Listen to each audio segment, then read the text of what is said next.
What is up, guys? Politics Gaming here, and today we're doing a brand new video about Geo-Political Simulator 5. This is going to be the 1.07 update, and this is going to be bringing some major changes to the game. So let's go ahead and not hold back today. We're going to go right into it.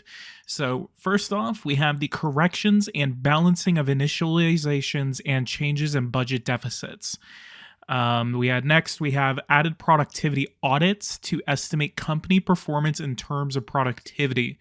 So I believe this is going to basically just allow us to see how productive we are instead of just kind of like guesstimating, I guess.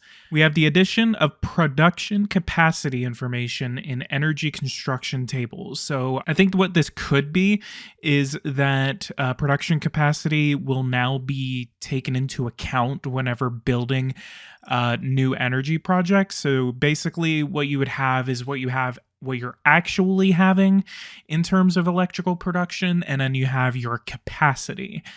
Those are two completely different things whenever it comes to energy.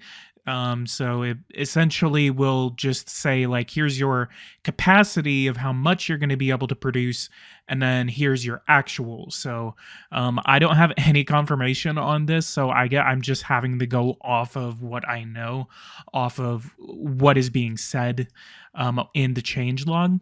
So I will definitely be checking this out on my channel, because this will be fixing the economic growth bug.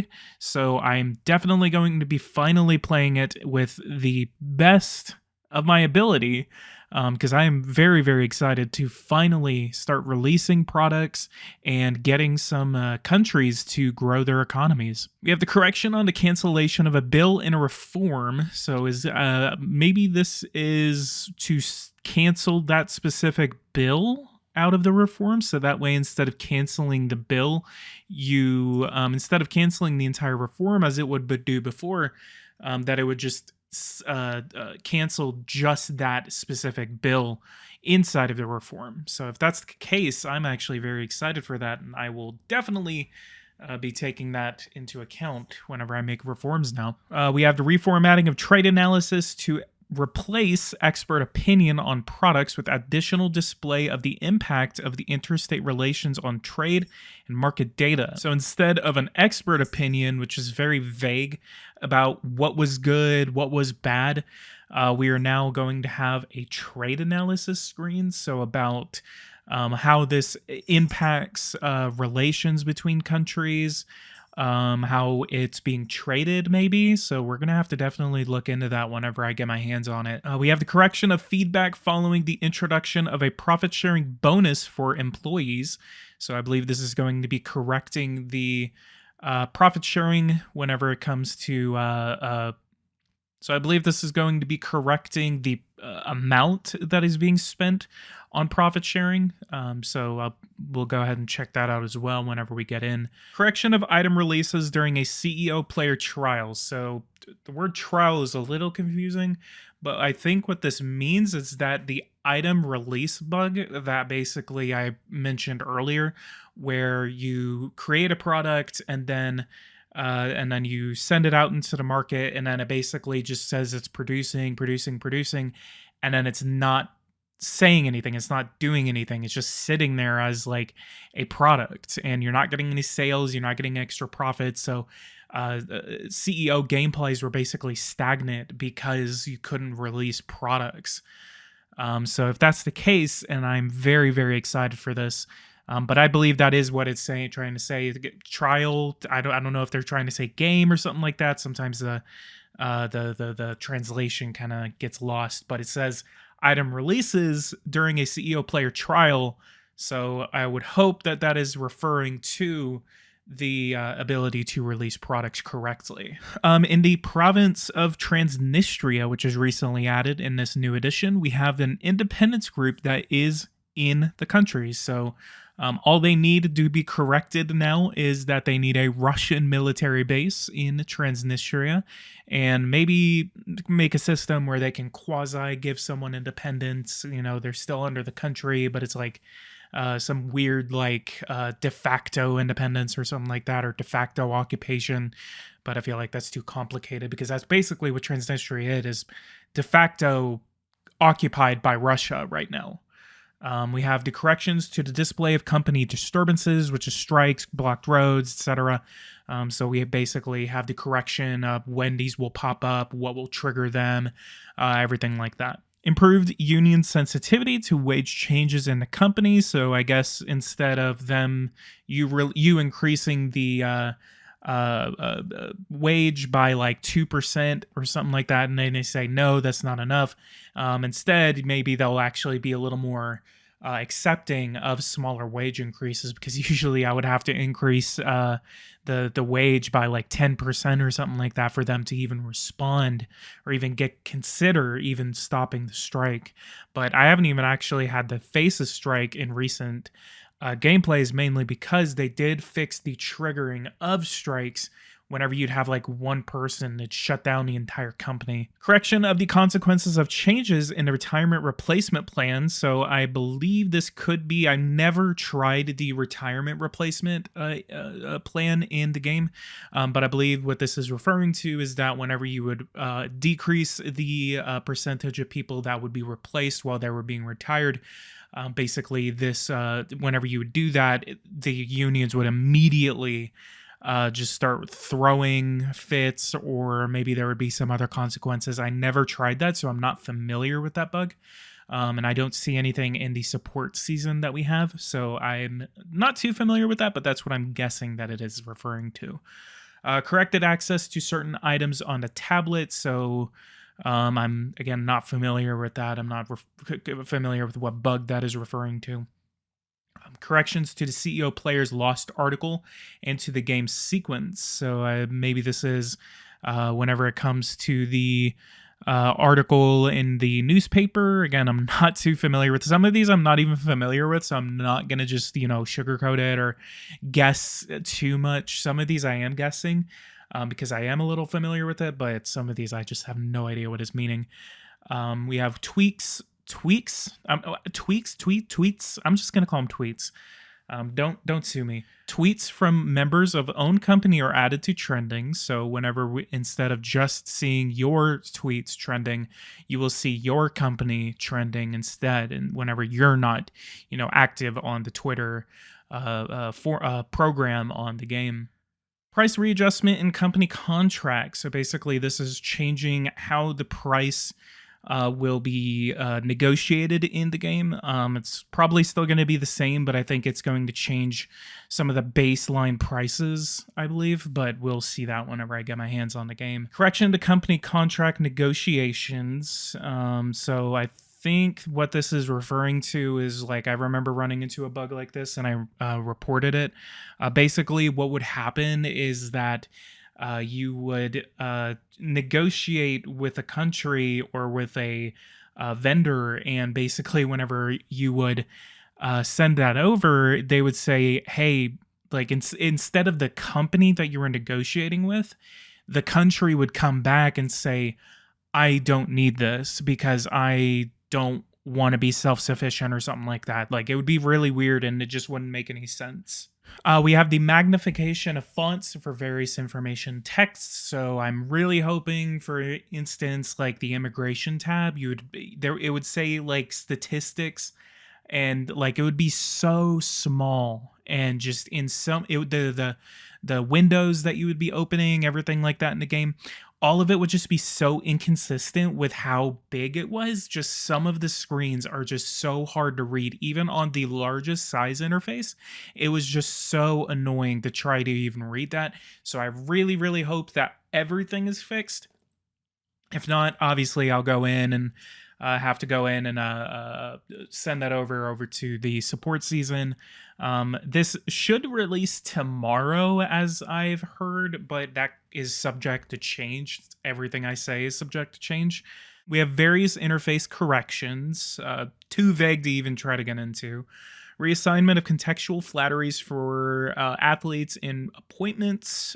So I think maybe that'll be uh, based on your sexual orientation, I believe. So maybe like in context, I don't necessarily know what contextual flatteries means. Or maybe like it's instead of being weird with them whenever you're the CEO. I'm actually wondering if you can have a little affairs or something like that as a CEO. I haven't even tried that yet. Correction of modifications in the Army budget panel. Too vague to even try to say. Reduce redundancy plan completion and display execution date. I believe that's like the redundancy tax that is in the game, or I don't know if that's in the CEO mode. Head of state action on nationalized companies, salaries, and personnel. I'm not familiar on whether this is referring to things like the new contract system or something like that. I need to tell them that some of these like change logs are a little too vague on what exactly it's fixing. You have correction of economic effects on state subsidies and exemptions. Basically, what this is doing is that it is going to finally fix the growth that comes after whenever you put a subsidy into a sector or put an exemption on a sector, how that economic effect is going to take place in your country. So I think that is going to finally fix the growth issue in the game. And then we have conflict icon displayed on flags of countries at war. So glad that's back, because that was kind of annoying to have to go through and have to click on the on the conflict itself or go into the conflicts tab, something like that. That was really annoying. We have correction of military unit menu offset according to screen positioning. So that's like whenever I was clicking a UAV in some of my gameplays, and then you would move it around. And then so it would say like move, but then it was overlapped with strike or something like that. Like some of the text was overlapping. We have the adjustment of the popularity of CEOs managed by AI. So that way the CEOs aren't just, doing unpopular actions or something like that, and they're just getting thrown out or going to jail or something like that.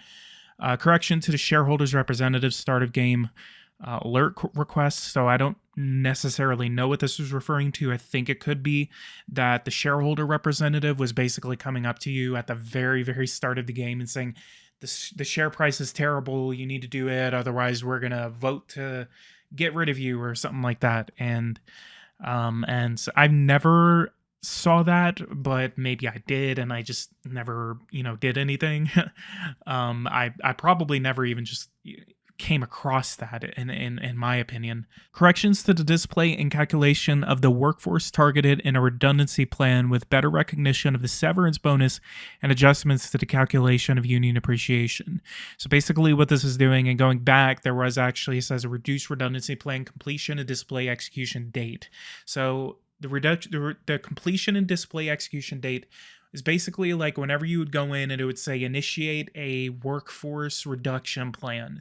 Basically what that does is that you would go in and then you have, say, 300,000 employees, and then you say, okay, I want to reduce that to 250,000 employees. So you have to lay off 50,000 employees, right?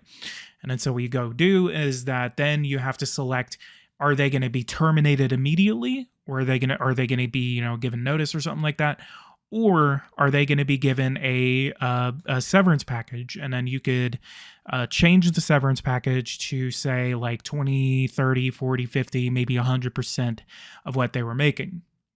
And then so going back to what I was saying a minute ago, we have the corrections to the display and calculation of the workforce targeted, and then better recognition of the severance bonus and adjustments to the calculation of union appreciation. So that way, if you're reducing it by 7,000 employees in a 500,000 employee company, you're not getting the entire union on your back about it. We have the correction of the smiley face displayed on the thumbnail of the player's company union leaders, and then so pretty self-explanatory there.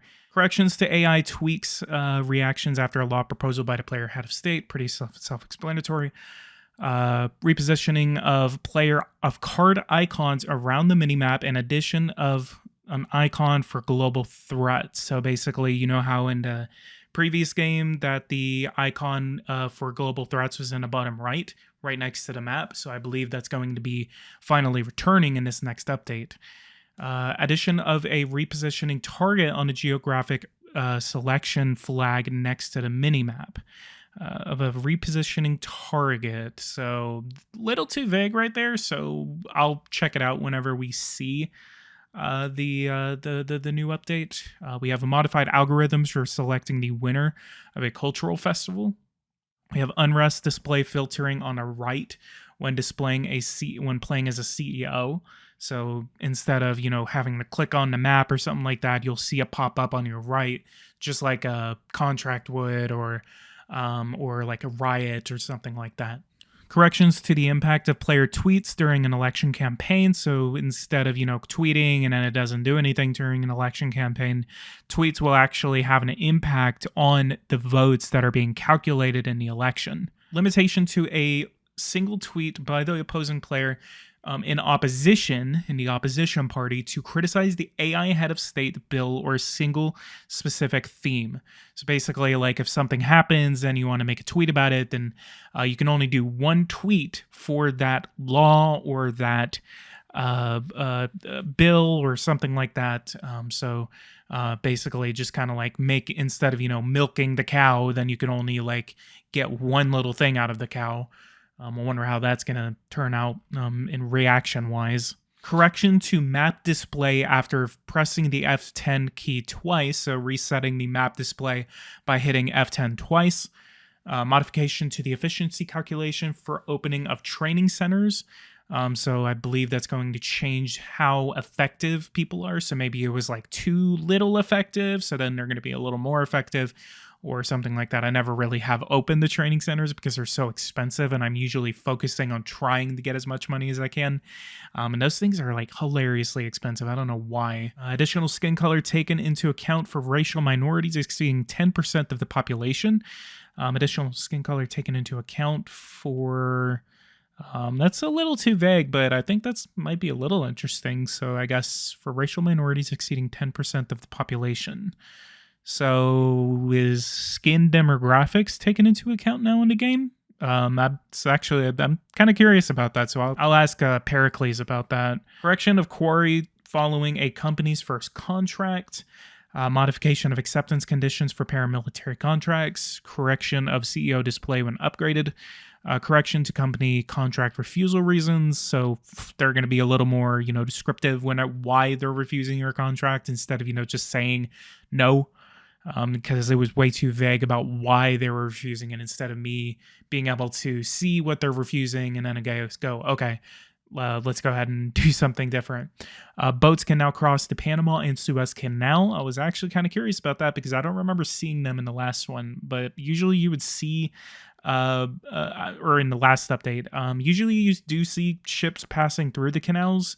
I think there should be an option specifically for Panama and Suez and Egypt that you can nationalize and block certain countries from coming through those canals.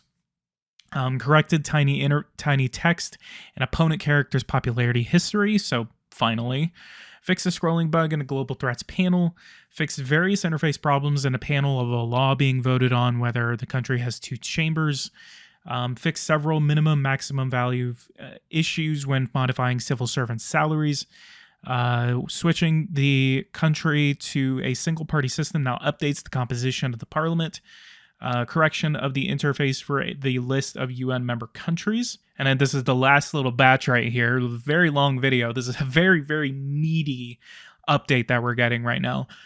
We have the correction of a bug preventing full display of names in the Italian version. We have fixed a bug displaying the currency when opening the file of a foreign country that has the same currency as the country being played. Corrected an interface bug in media construction panels when modifying a value. So that's like where like you would change the percentage and then like the OK button would overlap with like the numbers or something like that. Sectors that don't have a company in the country are now grayed out in the list of companies tabs when playing ahead of state. So basically like where you'd see companies, where you'd say sectors, contracts, and then companies. The sectors that will not have a company will be grayed out. That way you don't look and waste your time trying to go in and see what companies are related to it. So it would just be grayed out or would not even be there. And I know you would just finally just, be able to be quicker about what you're trying to do in that sector. Fix the bug that prevented certain subsidiaries from being displayed in the organization chart interface. So glad to see that, because sometimes whenever you get 15% of a company or 50%, that subsidiary would not show up. And it was very annoying because I would have to go over to the organizational list and then go off of that instead of the actual little diagram that is listed in the game. Aquaculture production building now has its own image in a new layout panel. Fixed a bug applying long-range damage to units targeting an enemy trench. Fixed incorrect timescale and building production information. Correction of action names in military units that were not displayed. Feedback pop-up informing the player's unavailability when selecting a date in the calendar is now displayed correctly. Corrected prisoner list interface. We have the orders can now be given to missile silos. I did not know that was not available in the game. When creating a new party as a CEO, seats 1 come from the defection of a party with a similar alignment. So if you made like a conservative rightist party or something like that in the United States as Elon Musk, basically like the Republicans would come over and then some of them would defect over to you. Or if you made a Democratic party, like a socially left party, then same thing would happen, except it would be from the Democrats and then maybe a couple of seats from the Republicans or something like that. But it would definitely benefit the party that you would be like trying to go against in the next election. We have improved trajectory of fighter planes during a bombardment, correction to missile trajectories, correction to the orientation of some 3D helicopters, improved explosion particle effects, correction of casemates when creating trenches, corrected random fading of map shadows, improved lighting in city scenes, functional corrections, initialization of quality levels per company products. We have more accurate initialization of company financial values. So this is going to be sales, net income, and personnel. So I'm wondering if this is going to be a new metric we're going to be able to see instead of, seeing our sales in the top right of the window whenever we're looking at our products. And maybe it'll be like in another screen or something like that, in the finances screen. We have the correction to the operation for buying bankrupt companies. So I did not know that there was a ability to buy a bankrupt company, but if there is finally an ability to say, this company's going bankrupt, we can slide in and start to give them some money in order to save them and buy that subsidiary or company or something like that. So that's going to be interesting. Addition of new companies for certain countries, especially smaller countries, so we can finally play smaller countries for companies, and then so we can become the dominant company in that country. For instance, like Kazakhstan or something like that. I'm not sure Kazakhstan will have a company, but that's just an example. We have the calculation of an initial design time for a new product in certain sectors. So this is going to be software, cars, and etc. So we have a design time. So basically it's like we create the product and then it has to give some time for it to be designed. So like software takes a little bit of time, cars take a little bit of time to be designed, etc. So this does confirm that the product bug will be fixed in 1.07. I'm very excited for that. I will be playing a company as soon as I can. I think Friday night, this Friday night, that's going to be October. That's going to be October 11th. And then we have short availability date for the acquisition of a building in a city, so shops, offices, etc. So basically, instead of it being available immediately, it would take a little bit of time for that shop or building to be acquired in that specific city. And we have correction of several texts that were always displayed in French. Good. Hate seeing the French pop up all over the game. Various corrections in all contract types, and then numerous minor interface fixes. So that is a massive update. I think that's going to be at least over a gigabyte. This game is already big enough. This is the biggest geopolitical simulator game so far without crash files, because I actually had a crash file, a massive amount of crash files that were on my game, and they were taking up about 50 gigabytes of space. That was just what was that? That was just the crash files. About 56 gigabytes is what it was taking up. The actual game itself takes up about 12 gigabytes. If you're one of those people right now that are saying that Eversim's not fixing their games, I mean, think again. Think again. Like the previous games, I understand the sentiment. I understand that there's mistrust about communication, everything like that. And that's what I'm trying to be here to do, is to bridge that gap. And that's what the goal of this channel has always been. People always say, you're a simp for Eversim, like you get paid by Eversim. I don't. And so I just have to say, like, I really appreciate Eversim for coming out and supporting the community like this, finally coming around and talking to us, getting direct feedback from the player base, like the way they're doing. And I mean, we're getting the biggest updates ever. I mean, usually on some of the big updates that we would get 3 times a year from the previous editions, maybe there would be like 15 or 20 of them. I mean, we're getting like 30 to 40 right now. I mean, we're getting a lot of updates now. And so if you think that Eversim is just not fixing their games are super buggy, the game is buggy. I'm not saying the game isn't buggy, but to say that it's not being fixed, to say that there's no effort being made, that is just incorrect. So that's my take on it. Guys, leave a like, subscribe to the channel if you are new. If you guys want to see more content like this, hit that bell notification icon so you don't miss anything whenever I do make it on the channel. And if you guys want to see gameplay, go ahead and subscribe to the channel. I will be streaming this weekend, and I'll see you guys then. Thank you guys so much for watching. I'll see you guys Friday night or Saturday morning, something like that. But I'll see you guys then. Thank you guys so much for watching, and take care.